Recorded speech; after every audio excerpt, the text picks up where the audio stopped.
Bharatiya Janata party, उनका विचार और आदरणीय हमारे पर्ची के मुख्यमंत्री मोहन यादव जी,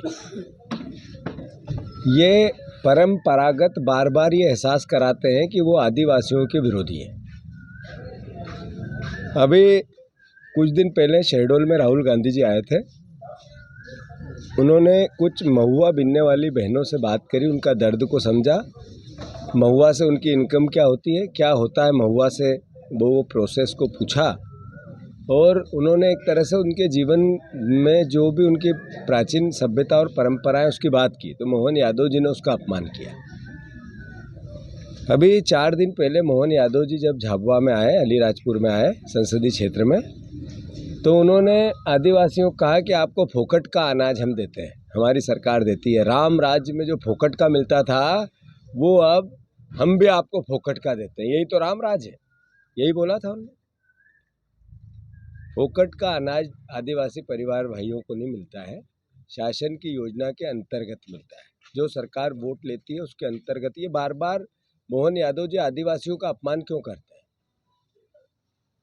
आप देखो कि मोहन यादव जी ने जैसे ही फोकट के अनाज की बात की, फोकट की, तो वो चला रहे हैं। सरकारी टैक्स के पैसे का अनाज आदिवासियों को मिलता है। सरकारी टैक्स के पैसे की वो गाड़ी घोड़े हेलीकॉप्टर सुविधाएं, मंत्रियों के बंगले उनके बंगले, सबके सुख सुविधा, उनकी तनख्वाह, विधायकों की तनख्वाह, ये जैसे वो लेते हैं वैसे आदिवासी भाइयों को सरकार की सुविधा मिलती है। तो मेरे ख्याल से मोहन यादव जी को माफ़ी मांगनी चाहिए। आदिवासियों के इस अपमान के लिए उसे आदिवासी समाज कभी क्षमा नहीं करेगा, उन्हें क्षमा नहीं करेगा। अब ये तो समझ में आई उनको कि आदिवासियों को हम फोकट में अनाज बांटते हैं तो वोट ले लें, पर मध्य प्रदेश में पहला ऐसा राज्य है जहां 17 बहनों की रोज असमत लूटी जाती है। अभी आज ही मैं जिस संदर्भ में आया हूं, आप सर्वविदित है कि एक छोटी सी 10 साल की बच्ची, जिसको यहाँ के बाहुबली राजनीतिक परिवार के रिश्तेदार के बेटे ने उस बेटी की असमत लूटी और हालात क्या रहे कि यहाँ से उनको इंदौर रिफ़र करना पड़ा। इसका मतलब है कि स्थिति बहुत भयावह है। अब मैंने जैसा कहा, क्या मोहन यादव जी में इतनी सद्बुद्धि नहीं थी कि राजनीतिक प्रभाव का दुरुपयोग हो रहा है? और मैं जब वहाँ मिलने गया तो जो बहनों ने जिस तरीके की वेदना व्यक्त की, वो कहा कि हमारे साथ ऐसा होता ही रहता है और हम आवाज़ भी नहीं उठा पाते हैं, इसलिए कि यहाँ के लोग एक साथ मिलके हम पे हमला करते हैं। मैसेज क्या है? ये मैसेज है कि आदिवासियों के हितों और अधिकारों पे, आदिवासियों के अत्याचार और अनाचार पे भारतीय जनता पार्टी का संरक्षण है, ये इसका मैसेज है। मोहन यादव जी, अगर आप में थोड़ी सी भी शर्म हो तो आपके मंत्री का इस्तीफा भी लेना चाहिए आपको, और अगर थोड़ी सी भी सभ्यता और सौम्यता आपकी सरकार में हो तो ऐसी घटना, रोज 17 बहनों की असमत लूटी जाती है। अभी बड़ी बड़ी बात करके गृह मंत्री देश के गए हैं, रोज भाषण दे रहे थे।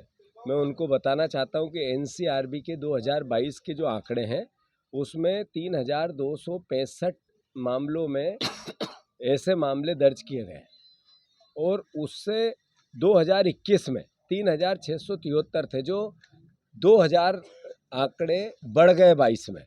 जब से मोहन यादव जी आए हैं, जब से ये अपराध बढ़ गए। ये एनसीआरबी के आंकड़े हैं, कोई आरोप प्रत्यारोप नहीं है। बलात्कार के मामले में मध्य प्रदेश देश का तीसरा राज्य है, तीसरा राज्य। मोदी जी के अच्छे दिन है, ये चुनाव चल रहे हैं, ये मोदी जी नया भारत बना रहे हैं। ये हालात है कि 3046 महिलाओं के साथ बलात्कार के मामले 2022 में मतलब एक तरह से दर्ज हुए। जैसा मैंने बताया, बलात्कार की घटनाओं को लेकर 20 साल का कार्यकाल, महिलाओं की, बच्चियों के दुराचार की घटनाओं में लगातार बढ़ोतरी हो रही है, हर साल बढ़ोतरी हो रही है, और खासकर हमारी आदिवासी बहनों पे। तो ये सरकार का असली चेहरा, चाल और चरित्र समझ में आता है। मैं मानता हूँ इस पूरी घटनाक्रम में कि जैसा कि प्रदेश की बच्ची का रेप हुआ है, ये छोटी बच्ची 10 साल की, 2021 में 3522 घटनाएं ऐसी हुई थी। देश में नंबर 1 पे है मध्य प्रदेश, देश में नंबर 1 पे है मध्य प्रदेश। शर्म नहीं आती बीजेपी को? शर्म नहीं आती मोहन यादव जी को, जो आदिवासियों को मुफ्त में अनाज देने की बात करते हैं, फोकट में अनाज देने की बात करते हैं, उनके बच्चों की असुरक्षा है। और इस बच्ची के साथ ऐसी घटना हुई क्यों? क्योंकि पिता दूसरी जगह पलायन करके गया था। पलायन इस 25-20 साल की सरकार का असली चेहरा है कि हमारे झाबुआ अलीराजपुर के आदिवासी परिवार का बेटा जवान आदमी यहाँ टिकता ही नहीं है, पलायन करके दूसरी जगह कमाने जाता है। ये बीजेपी का असली चेहरा है, शिवराज जी का असली चेहरा है। ये चेहरा है मोहन यादव जी, आपकी सरकार का जो नरेंद्र मोदी जी भाषण देते हैं उसका, उनका असली चेहरा है। अब आप देखो कि जो मामले दर्ज किए जाते हैं उसमें बालिका बुजुर्ग महिला के आंकड़ों में भी मिला है कि 6,459 प्रकरण दर्ज किए। किस पे? छोटी बच्ची और बुजुर्ग महिला दोनों पे अपराध होते हैं। ये भी एनसीआरबी के आंकड़े हैं। एनसीआरबी 2021 की रिपोर्ट के मुताबिक मध्य प्रदेश में महिला अपराध से जुड़े 3,673 प्रकरण दर्ज किए गए। मध्य प्रदेश में बलात्कार के 3,515 मामले दर्ज किए गए। इसी तरीके से बालिका बुजुर्ग महिला के आंकड़ों में को मिला लिया जाए तो मध्य प्रदेश में 6,459 मामले पंजीकृत किए गए। मोहन यादव जी, चुल्लू भर पानी में आपकी सरकार को डूब के मर जाना चाहिए। आप आदिवासियों को मुफ्त में अनाज देने की बात करते हो, फोकट में अनाज देने करने की माफ़ी मांगो प्रदेश से आप। इस तरह की बात, एक तरह से कितना दर्द है। इस प्रदेश का मुखिया इस तरह की भाषा बोलता है कि हम मुफ्त में देते हैं इसलिए हमें वोट दो। आप मुफ्त में